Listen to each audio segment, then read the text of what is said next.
ओम नमो भगवते वासुदेवाय। ओम नमो भगवते वासुदेवाय। ओम नमो भगवते वासुदेवाय। ओम अज्ञानतिमिरन्धस्य ज्ञानाञ्जनशलाकया चक्षुरुन्मीलितं येन तस्मै श्रीगुरवे नमः। श्रीचैतन्यमनोभीष्टं स्थापितं येन भूतले स्वयं रूप कदा मह्यं ददाति स्वपदान्तिकं। वन्देऽहं श्रीगुरु श्रीयुतपादकमलं श्रीगुरून् वैष्णवांश्च। श्रीरूपं सागरजातं सगगण रघुनाथान्वितं तं सजीवं साद्वैतं सावधूतं परिजनसहितं कृष्णचैतन्यदेवं श्री राधा कृष्ण पादान् सगगण ललिता श्री विशाखान्वितंश्च। हे कृष्णा करुणा सिंधु दीनबंधो जगत्पते गोपेश गोपिका कांत राधा कांत नमोस्तुते। तप्त कांचन गौरांगी राधे वृंदावनेश्वरी वृषभानुसुते देवी प्रणमामि हरिप्रिये। वाञ्छाकल्पतरुभ्यश्च कृपा सिन्धुभ्य एव च पतितानां पावनेभ्यो वैष्णवेभ्यो नमो नमः। जय श्री कृष्ण चैतन्य प्रभु नित्यानंद श्री अद्वैत गदाधर श्रीवासादि गौर भक्त वृंद। हरे कृष्णा कृष्ण कृष्णा हरे हरे हरे राम राम राम हरे हरे। हरे Krishna. Welcome to our weekly study of Bhagavad Gita. So we are starting today the third chapter entitled as Karma Yoga. So last week we completed the second chapter, which is the contents of the Gita summarized. So we got the prelude to entire Bhagavad Gita in the second chapter.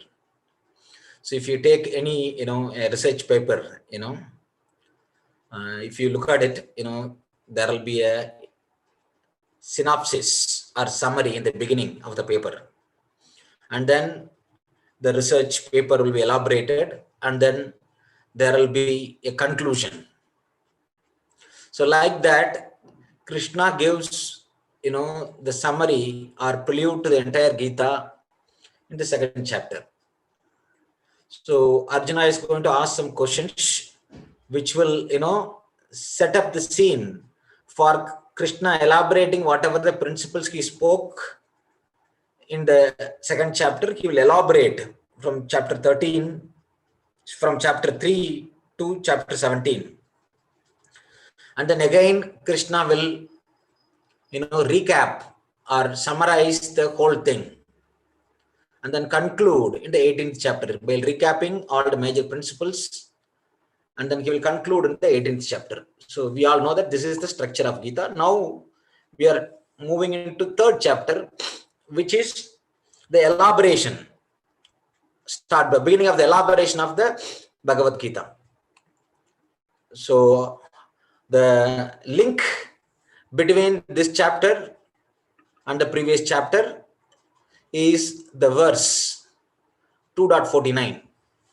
In 2.49, Krishna tells that, let me open the 2.49.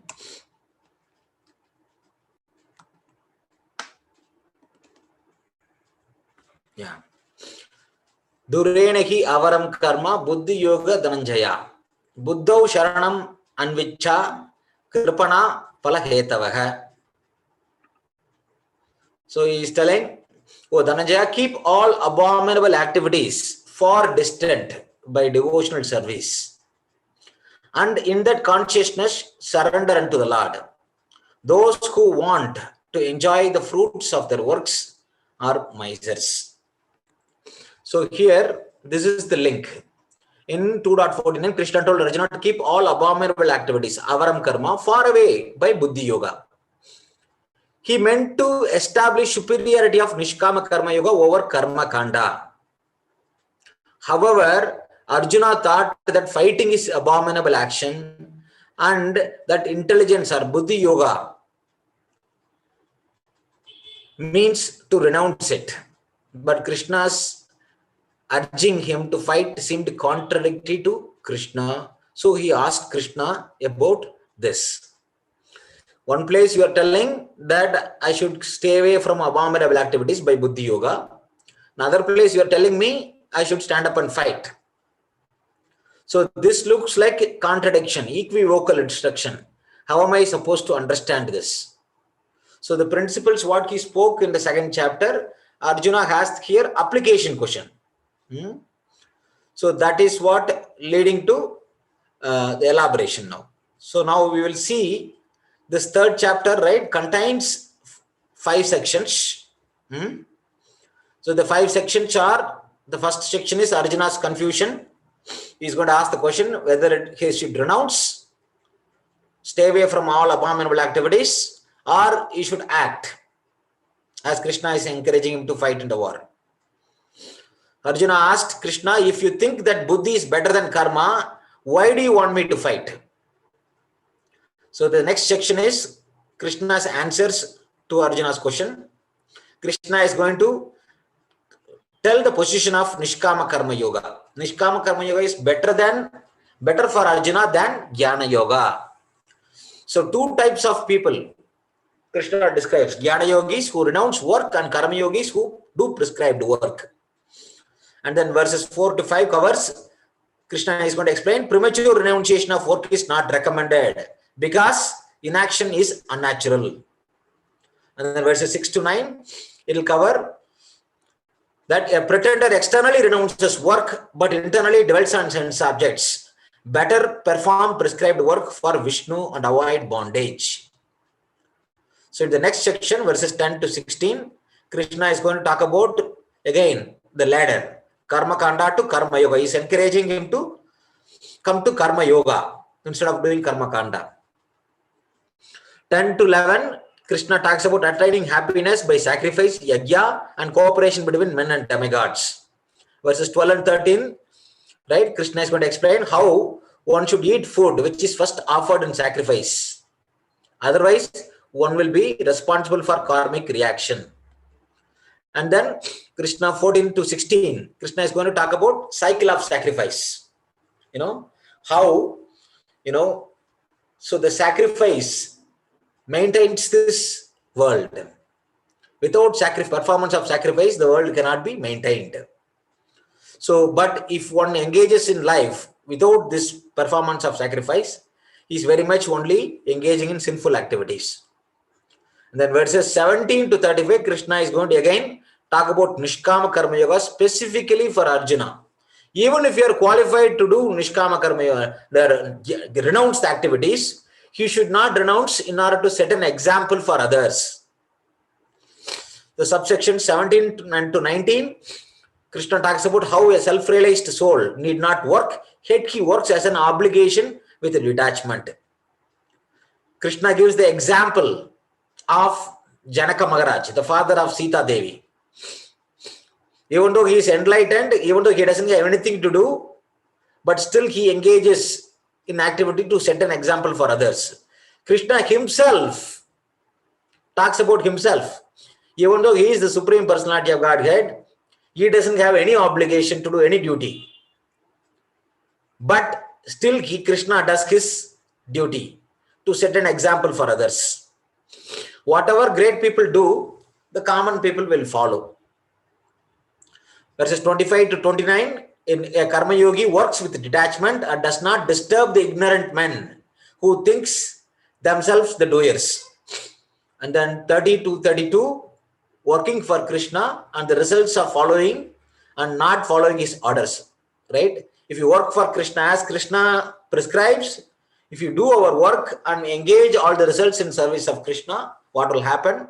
But if you do not do, what will happen? Krishna is going to give both the pros and cons of not working for Krishna. The next section is conquering the lust, right? The greatest enemy, right? Arjuna is going to ask and Krishna is going to explain in the path of Karma Yoga, what is the greatest danger? Lust is the greatest danger. So Krishna is going to talk about insatiable lust causes material entanglement and covers knowledge and influences in 3 degrees. 41 to 43, one can conquer lust by regulating the senses and making the mind steady by deliberate spiritual intelligence. So these are the 5 sections. So here gives a little, an overview of the entire 3rd chapter. You can see the overview of the entire 3rd chapter in this picture. Right? Verses 1 to 2, Arjuna's confusion, whether renunciation or action. And then Krishna talks about, the comparison between renunciation, Jnana Yoga versus Karma Yoga, Nishkama Karma Yoga, working without detachment. And then he also elaborates how Arjuna, even if he is qualified for renunciation, he should do still Nishkama Karma Yoga to set the right example for the society. And then finally, Krishna talks about, the lust is the formidable enemy on the path of yoga. So one should conquer lust by deliberate spiritual intelligence. So this is the structure of the 3rd chapter. So now we will jump into the 3rd chapter.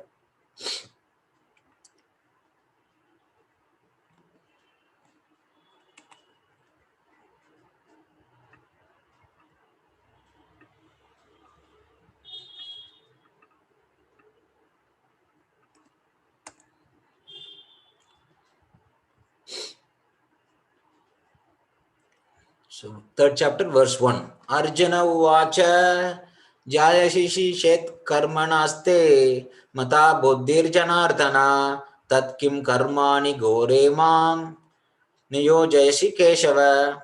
Arjuna uvacha. Arjuna said, Jayashashi, better chet if karmanaha than fruitive action te by you mata is considered buddhihi intelligence janardana O Krishna tat therefore kim why karmani in action gore ghastly mam me niyo jayashi you are engaging Keshava O Krishna. Translation and purport by His Divine Grace A.C. Bhaktivedanta Swami Srila Prabhupada ki jai.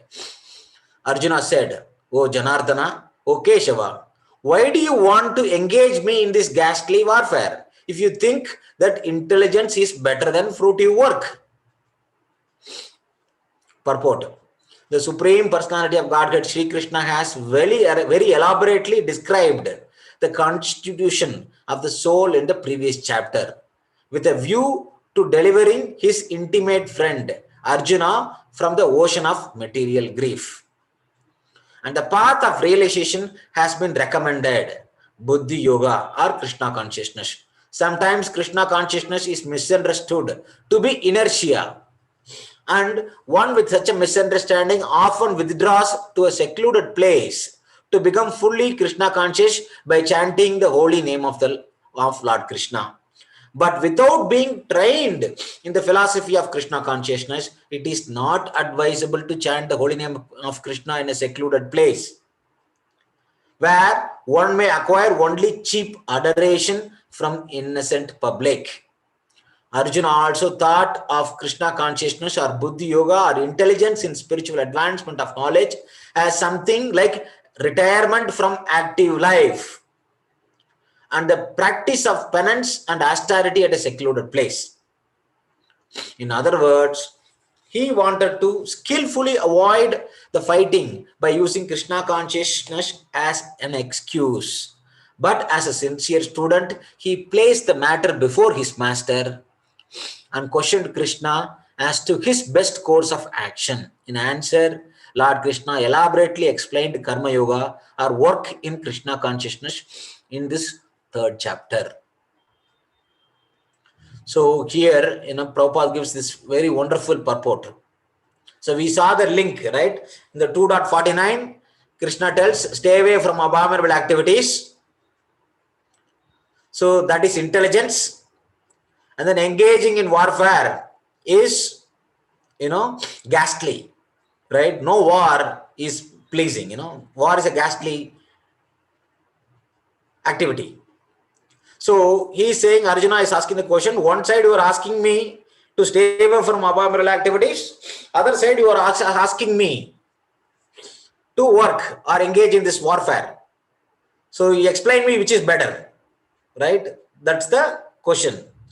And then here Prabhupada is telling, right, generally people think that, spiritual life or Krishna consciousness is a retirement activity. No, that's not the case. Even in our current life, whatever we do, right, we should do our prescribed duties as a service to God. So that is what Karma Yoga is. That is what recommended for Arjuna. And that is what recommended for all of us also. Until otherwise, one's heart is completely purified. One should not prematurely renounce the prescribed duties. If one does prematurely renounce the prescribed duty, what will happen? It will simply cause social disturbance. A person who is not purified in the heart, if he renounces the activity, he might externally do so, but still his mind is dwelling on those activities. So in the next available moment, he will fall down. Even though he's externally renounced, he will engage in some illicit activity, he will fall down. So that will create unnecessarily so many social disturbance. So one should not prematurely renounce. Even if one is qualified to renounce, one should look at the time, place, and circumstances. One should do the Nishkama Karma Yoga as an example to others to follow. Right? So that is the sum and substance. That's what Arjuna is further asking the question here. Vyamishreena vakyena buddhim mogayishava me tadekam vada nischitya yena shrayogam apnuyam. Vyamishreena, by equivocal, iva, certainly, vakyena, words, buddhim, intelligence, mogayashi, you are bewildering, iva, certainly, me, my, tat, therefore, ekam, only one, vada, please tell, nischitya, ascertaining, yena, by which shayaga, real benefit, agam, I, apnuyam, may have. Translation: my intelligence is bewildered by your equivocal instruction. Therefore, please tell me decisively which will be most beneficial for me. Purport: in the previous chapter, as a prelude to Bhagavad Gita, many different paths were explained, such as Sankhya Yoga, Buddhi Yoga, control of senses by intelligence, working without fruitive desire, and the position of the neophyte. This was all presented unsystematically. So a more organized outline of the path would be necessary for action and understanding. Arjuna therefore wanted to clear up these apparently confusing matters so that any common man could accept them without misinterpretation. Here, Prabhupada is giving the insight why the Bhagavad Gita is elaborated. Arjuna is asking this question in terms of practical application. This will be the situation for all common people. Because Krishna had given in the summary form the prelude to entire Bhagavad Gita philosophy. He talked about various items, from analytical study of matter and spirit to Karma Kanda, to Karma Yoga, to Nishkama Karma Yoga, Buddhi Yoga, right? Control of the senses, and then symptoms of Sthita Prajna. All of them he elaborated in the second chapter. But these are all just prelude or just summary. So one has to actually elaborate this systematically in terms of application so that one can understand, so that there won't be any mistake. Arjuna want to clear all these apparently confusing matters. A person who is not experienced in the philosophy of Bhagavad Gita in terms of application, definitely he will have questions and confusion. So Arjuna wanted to clear this confusion, apparent confusions, So hence he is asking, Krishna, tell me now, you gave me the equivocal instruction. Equivocal instruction means Krishna is giving two simultaneous instruction, but it's not possible to do both of them. Like for example, if I tell my child, stay in this room, and then also I tell my child, go and get some water.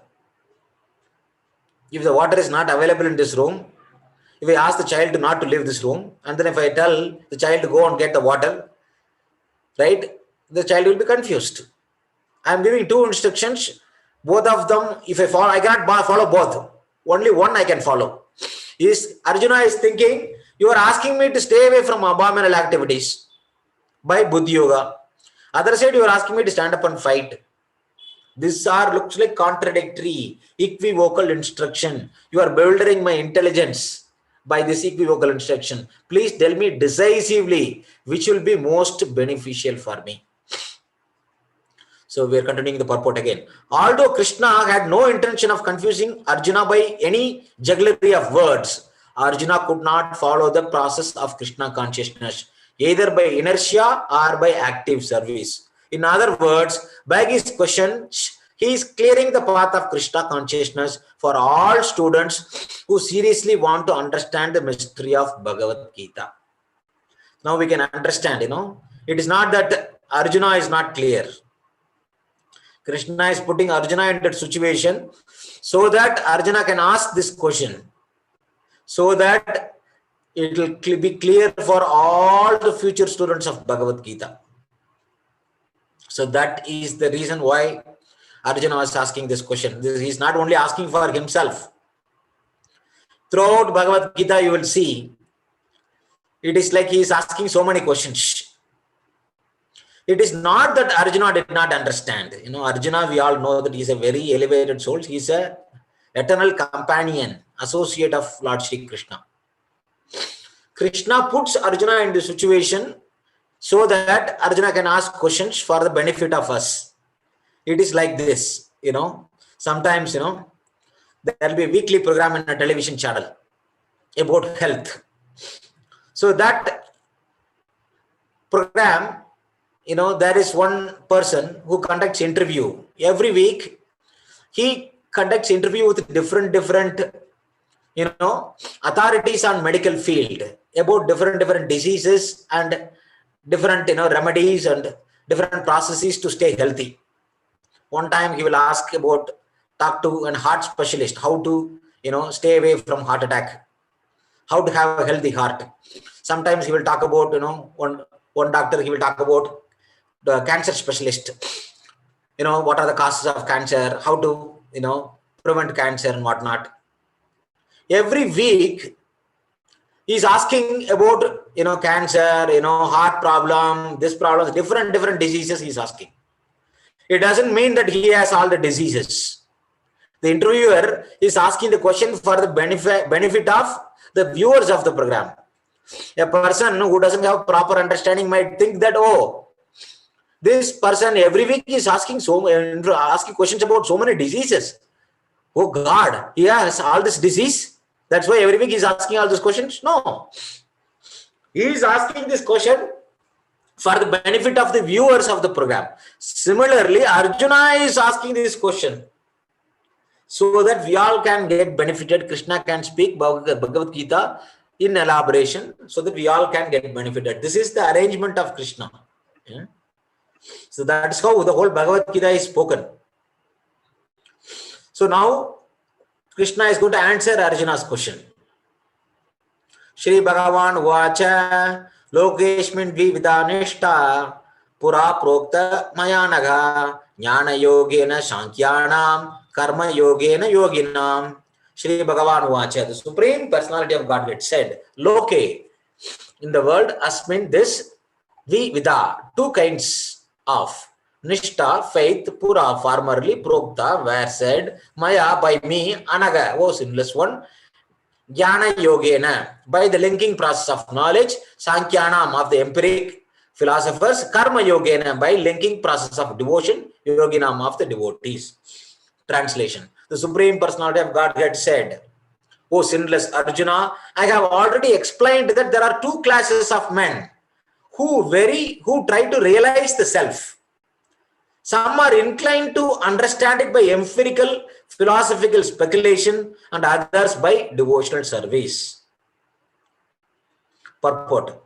In the second chapter, verse 39, the Lord explained two kinds of procedures, namely Sankhya Yoga and Karma Yoga. or Buddhi Yoga. In this verse, the Lord explains the same more clearly. Sankhya Yoga, or the analytical study of the nature of spirit and matter, is the subject matter of persons who are inclined to speculate and understand things by experimental knowledge and philosophy.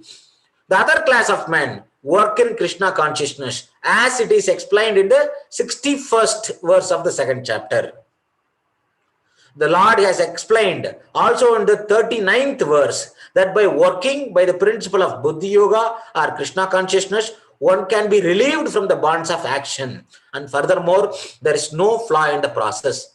The same principle is more clearly explained in the 61st verse. That is, this Buddhi Yoga is to be dependent entirely on the Supreme.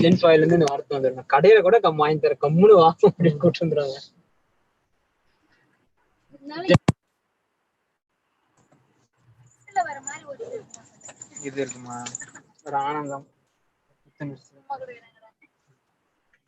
அந்த சாக்குல 2 வருஷம் எடுத்துக்கான்னு பாக்குறேன். அதான் idea பாத்திரம் idea இருக்க மாதிரி Good. Gopi? Yeah, thank you. So, yeah, we'll continue here. So the same principles more clearly explained in the 61st verse, that this Buddhi Yoga is to be dependent entirely on the Supreme, more specifically on Krishna. And in this way, all the senses can be brought under control very easily. Therefore, both the yogas are interdependent as religion and philosophy. Religion without philosophy is sentiment or sometimes fanaticism, while philosophy without religion is mental speculation. The ultimate goal is Krishna, because the philosophers who are also sincerely searching after the absolute truth come in the end to Krishna consciousness.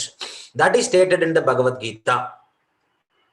The whole process is to understand the real position of the self in relation to the super self. The indirect process is philosophical speculation, by which gradually one may come to the point of Krishna consciousness. And the other process is directly connecting everything with Krishna and Krishna consciousness. Of these two, the path of Krishna consciousness is better, because it does not depend on purifying the senses by philosophical process. Krishna consciousness is itself the purifying process, and by the direct method of devotional service, it is simultaneously easy and sublime. See, we talked about there are two processes, right? The step-by-step process, which is, going through from Karma Kanda to Sakama Karma Yoga, Nishkama Karma Yoga, Jnana Yoga, Dhyana Yoga, and then finally coming to Bhakti Yoga. After one is completely purified, he can understand the position of Krishna and he will surrender to Krishna and engage in devotional service to Krishna. The other process is the direct process or the elevator process. Instead of going through the staircase to reach the top floor, the engineer who designed the building, he had given 2 ways to reach the top of the floor. One is the staircase, another is the direct process. Krishna pretty much actually talks about the step-by-step staircase process only in the first 6 chapters. But then and there he is giving hint also about the direct process, the elevator process. Whereas Prabhupada in the purport, actually he is giving more insight. There are 2 processes available. One is go through gradual purification by sense control, Sankhya, analytical study, and then from that, gradually come to mind control and then come completely purified. When the body, mind and intelligence is purified, one can come to the platform of the soul. When it comes to the platform of the soul, he can see, he can realize his relationship with the Supreme. He can understand the position of the soul in comparison to the super soul. If he understands the relationship between them properly, he realizes without any, because he is not contaminated by any material desires. When somebody is completely purified, or when the heart is completely clean, without any selfish desires, he can in reality see his position in connection to Krishna. If he sees the reality, then he will engage in devotional service to him. So that is the step-by-step gradual process. Prabhupada is telling there is a direct process of Krishna consciousness, engaging directly in service to Krishna, Bhakti Yoga or Buddhi Yoga. In that, the process itself is purifying. The goal and the means are same in Bhakti Yoga. So that is what Krishna is going to elaborate after Arjuna rejects in the 6th chapter. All the step-by-step process when Krishna concludes in the 6th chapter, Arjuna rejects and tell me a process which directly I can do. Then Krishna will elaborate the direct process of Bhakti Yoga more elaborately from chapter 7 to chapter 12. But then and there,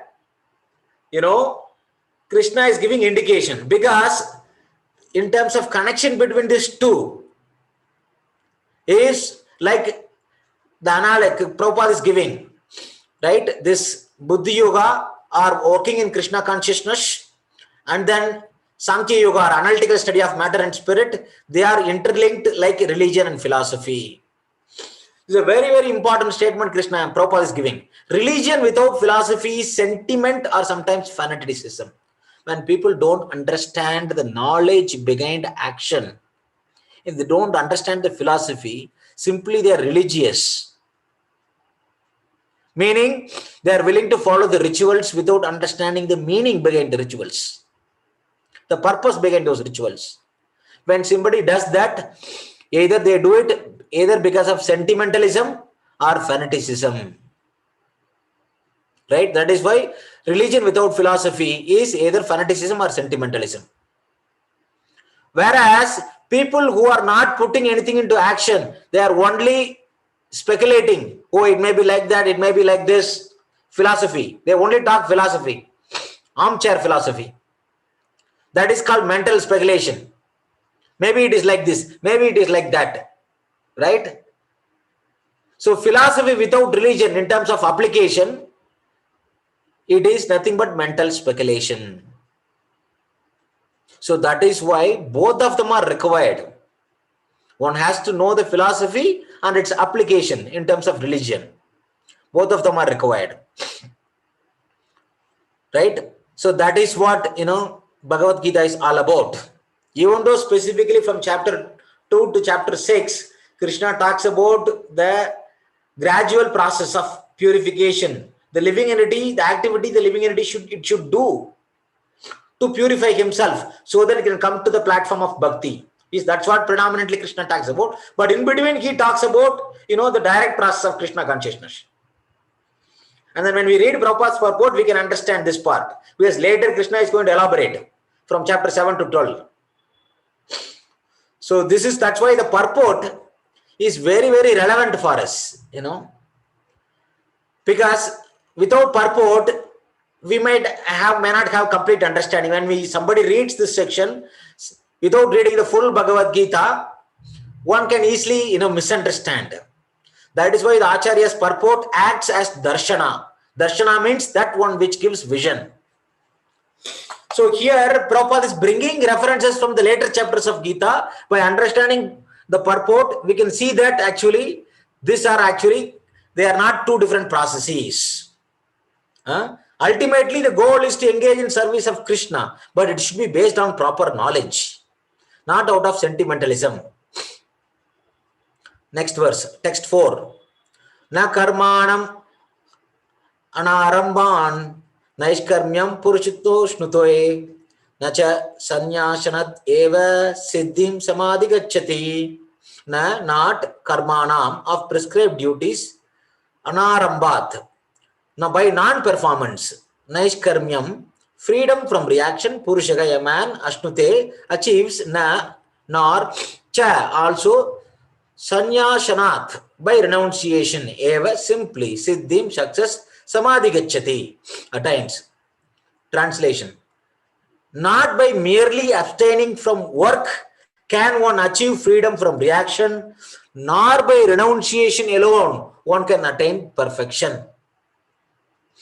Krishna talked, he said, I talked about two types of people. One go empirical philosophers, the analytical study of matter and spirit, the Sankhya Yoga. Another is performing Nishkama Karma Yoga or Buddhi Yoga. The two types of people I talked about it.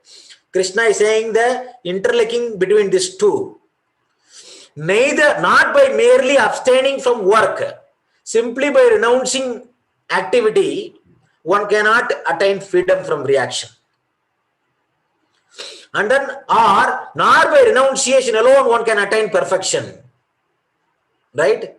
One cannot, simply by renouncing activities attain pure perfection, nor by, attain freedom by abstaining from work.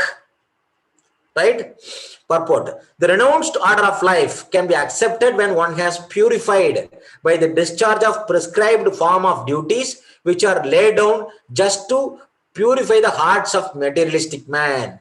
Without purification, one cannot attain success by abruptly adopting the fourth order of life, sannyasa. According to the empirical philosophers, simply by adopting sannyasa or retiring from fruitive activities, one at once becomes as good as Narayana. But Lord Krishna does not approve this principle. Without purification of heart, sannyasa is simply a disturbance to the social order. Right? There are 4 varnas and 4 ashramas. We earlier saw. Right? Brahmana, Kshatriya, Vaishya and Shudra. The 4 social classes. We are going to see that later further also. It is not based on birth. These are classified. Based on one's guna and karma. One's nature and activity determines one's varna. And then there are 4 ashramas. 4 social statuses. What are they? Brahmachari, Grihastha, Vanaprastha and Sannyasa. Brahmachari is student life. And then Grihastha is family life. Vanaprastha is retired life. And Sannyasa is renounced life. This is the 4th order. Traditionally, in the Vedic culture, first 25 years is student life, brahmachari, studies under the guidance of a bona fide guru, usually in a gurukula. And then when he is ready to enter into family life, right, he gets married and then engages in the prescribed duties according to the rules, the scriptures he was trained by the guru. Depending on which varna he belongs to, his prescribed duties might be different. So then, that is next 25 years. At the age of 50, he hands over the responsibility to his son and then he retires. Vanaprastha. Retirement means usually, 2 types of things. Vanaprastha means, literally the word Vanaprastha means one who dwells in the forest. He renounces everything. Or meaning he gives up the comfort of home life and he wears barks and tree leaves and then roams in the forest in search of, knowledge, purification. Or goes to different holy places. Usually this is done by both husband and wife together. They hand over the responsibility to the son. The husband and wife will travel to different holy places. Right? To get purification, to get association of sadhus. So he gradually in the process develops detachment. This is the retired life. That goes for another 25 years. After sufficiently purified, right? After sufficiently developing detachment, he comes back home. Right? His wife goes and stays with the son. The son takes responsibility for the mother. And then father at the time takes sannyasa and leaves home. Again, sannyasa is under 4 stages are there. We will see about that later. So, this is the traditional way of applying the spiritual knowledge. As I said, in these 4 social statuses, student life predominantly studies about samhitas, the prayers. In the family life, Grihastha life predominantly applies the principles which are the various rituals and various yajnas he learned that are elaborated the application in Brahmana portion of the Vedas. The Samhita portion of the Vedas are the prayers. The Brahmana portion of the Vedas are the application of those prayers by conducting various yajnas. And then in the Vanaprastha stage, one who studies, right, the esoteric meaning of all the prayers and the various rituals he conducted in his life. That portion of the Vedas is called Aranyaka. Aranya means forest. Aranyaka means the dweller of the forest is reading this. That gives the esoteric meaning of all the rituals and prayers he did in the previous two stages of life. Finally, when he comes to sannyasa stage, he comes to Upanishads. Upanishads are the concluding portion of the Vedas. Vedantas is the philosophical conclusion of all the Vedic knowledge is present in the Upanishads section of the Vedas. So one who is renounced can understand. One who is not anymore attached to material activity can understand the philosophical conclusion. So this is how traditionally the Vedic life is done. Generally, people, the empirical philosophers, they're simply thinking that they directly can jump into, engaging in material activity is very, reaction. When we engage in activity, there is a reaction to all the activities. Hence, one should abstain from all the activities. One should renounce all the activities. He said that is not recommended. Prabhupada is telling, because they think that by artificially renouncing, one can come to the position of Narayana. It is not possible. Without sufficient purification of the heart, one should not give up the prescribed duty. Right? On the other hand, if someone takes to the transcendental service of the Lord, even without discharging his prescribed duties, whatever he may be able to advance in the cause is accepted by the Lord. Buddhi yoga. Swalpam api asya dharmasya trayato magato bayat. Even a slight performance of such principle enables one to overcome great difficulties. Right? So one should engage in prescribed activities as a service to God. That is the purification process, karma yoga. But even if somebody is not able to discharge his prescribed duties properly, but if he engages in devotional service, he makes great advancement. Because his intention is right, Krishna will help him to come take up discharge his duty properly. So that is the proper understanding in terms of sannyasa versus karma, right? Renunciation versus action. Next verse. Nahi kaschit kshanam api jatu tishtati akarmakrit karyate hi avasha karma sarva prakriti jair gunaihi. Nor he certainly kaschit, anyone, kshanam, a moment, api, also, jatu, at any time, tishtati, remains, akarmakrit, without doing something, karyate, he is forced to do. He certainly, avashaka, helplessly, karma, work, sharvaga, all, prakriti jaihi, born of the modes of material nature, gunaihi, by the qualities. Translation. Everyone is forced to act helplessly according to the qualities he has acquired from the modes of material nature. Therefore, no one can refrain from doing something, not even for a moment. Purport. It is not a question of embodied life, but it is the nature of the soul to be always active. Prabhupada is telling, not just because we are in the material body, we have to act. If you get liberated, you don't have to do anything. No. Prabhupada is telling the innate nature of the soul is to be active. The soul can never be idle. Neither in the conditioned life in this material world, nor in the liberated stage in the spiritual world. The soul is always active. The soul is not inert. Soul is Sat Chit Ananda. It is eternal, it is fully cognizant, and it is always seeking bliss. It is blissful. That bliss is derived by engaging in activity. There is a saying, no? Variety is the mother of enjoyment. Right? So the living entity, even in the purified state, in the liberated state, is not inactive. That is not the constitutional position of the soul.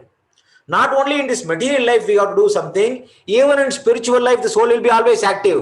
Without the presence of the spirit soul, the material body cannot move.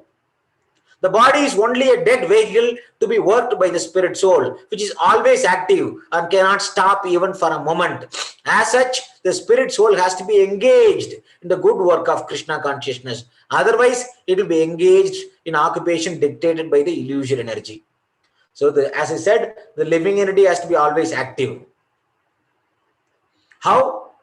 Either it is engaging in service to Krishna or engaged in service to Maya. The soul cannot be inactive. It has to be active. Either it is serving Krishna or it's serving its false ego. So hence, it cannot be kept idle. In contact with material energy, the spirit soul acquires material modes. If the soul is not engaged in service to Krishna, how it acts? It depends on the mode. There are three modes of material nature: Sattva guna, Rajo guna, and Tamo guna. Whichever mode it had acquired based on its past activity, whichever mode is currently the living entity is situated, the type of body he has, the type of mind he has, that will dictate the activity of the soul. If you are not engaged in service to Krishna, what we will do? We will act according to the three modes we had acquired in the previous, based on previous activities. Mode of goodness, mode of passion, or mode of ignorance. In contact with material energy, the spirit soul acquires material modes, and to purify the soul from such affinities, it is necessary to engage in the prescribed duties enjoined in the Shastras. But if the soul is engaged in this natural function of Krishna consciousness, whatever he is able to do is good for him. Srimad Bhagavatam 1.5.17 affirms this. Tyaktva swadharmam charanam bhujam harer bhajan avapkotat patet tado yadi yatra shava vabhadram abut amushakim kovarta apto bhajatam sva dharmataha. If someone takes to Krishna consciousness, even though he may not follow the prescribed duties in the Shastras or execute the devotional services properly, and even though he may fall down from the standard, there is no loss or evil for him. But if he carries out all the injunctions of purification in the Shastras, what does it avail him if he is not Krishna conscious? So the purificator process is necessary for reaching this point of Krishna consciousness. Therefore, sannyasa or any purificatory process is to help reach the ultimate goal of becoming Krishna conscious, without which everything is considered a failure. See, as we saw, the different yogas, Karma Yoga, Jnana Yoga, Dhyana Yoga, Bhakti Yoga, they are all rungs, different rungs in the same yoga ladder. What is the purpose of a rung in the ladder? It is help us to go to the next step. They are all nothing but stepping stone to reach the topmost platform. What is the topmost platform? Activity in purified consciousness. Prabhupada defines bhakti as activity in purified consciousness. The loving exchange between the individual soul and the super soul. The loving exchange by repose and reciprocation between them is called bhakti. Right? The activity of the soul in the purified state is called love. Out of love, when he does, that is called bhakti. So that is the goal. The loving reciprocation between the individual soul and the super soul. We will see that is bhakti. In the end of the 6th chapter, Krishna will bring this level. So the goal is to reach pure love for God. You can go through the gradual process or directly engage in that activity. When we directly engage in the activity, that itself is purifying. But if he's not coming to the goal, if he's only engaged in purificatory process, What good it is, there is no use. That is what Bhagavatam tells here. If somebody is engaged in all the injunctions of the Shastra for purification, but without coming to the position of loving Lord, loving the Supreme Lord, what good it is. But even though a person may not be sufficiently purified, but if he is engaged in the loving service to Krishna, he has everything to gain. So we will stop here today. The first 5 verses we covered. So now we can understand, the application, where elaboration we can understand the difference between acting in proper knowledge for the pleasure of the Supreme Lord versus artificially renouncing for purification. One cannot prematurely renounce without sufficient purification of the heart. It will simply cause social disturbance. It is a show bottle sannyas, right? Sometimes we see, right, a person might be spiritually, in a position, he might be a sadhu and everything, and then after some time a scandal will come about that person, that he engaged in illicit activities. Why? Because he have been externally renouncing without sufficiently purifying the heart. That will simply create sociable disturbance. Not only it is not good for him, it will unnecessarily cause disturbance and disturbance to the faith of the society as well. So that is why sannyasa should be taken when someone sufficiently purified. Even if somebody is purified, we will see later, it is better to act in the Nishkama Karma Yoga to set an example for others. Okay, any comments, any questions at this time?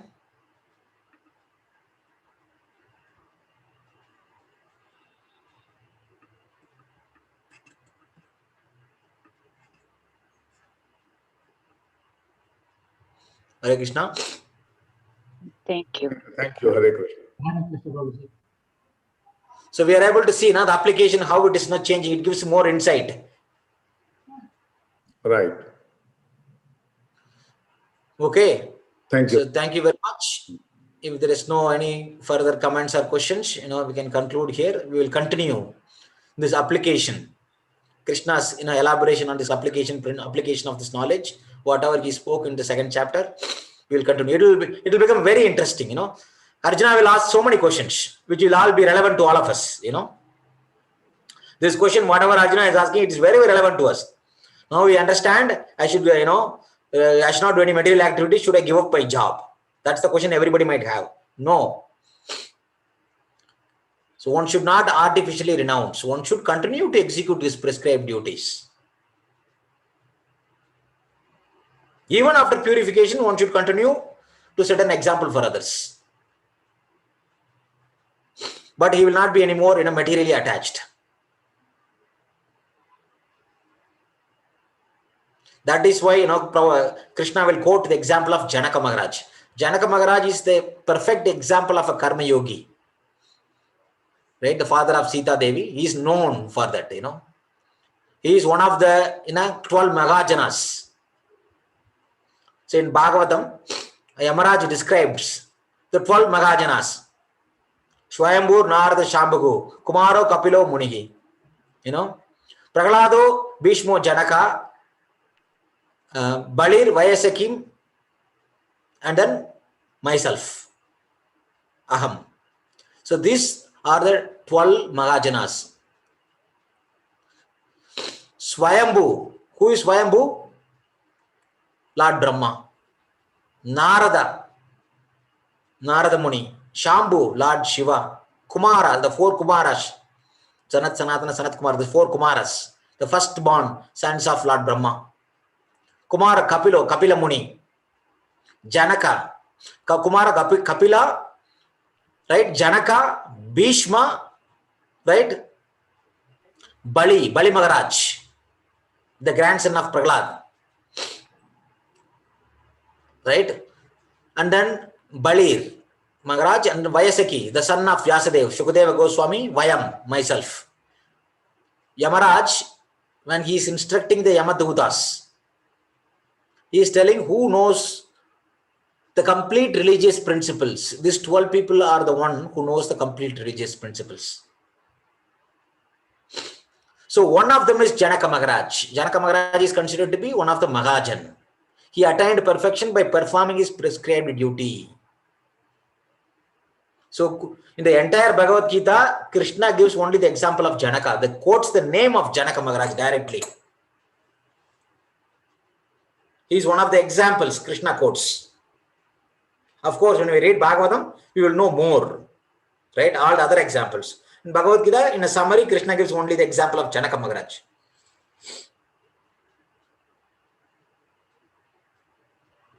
Okay, thank you very much. Okay, thank you. So we will continue this application of Gita principles next week. Thank Hare you, Krishna. Swamiji. Thank you. Hare Krishna. Thank you. Hare Krishna.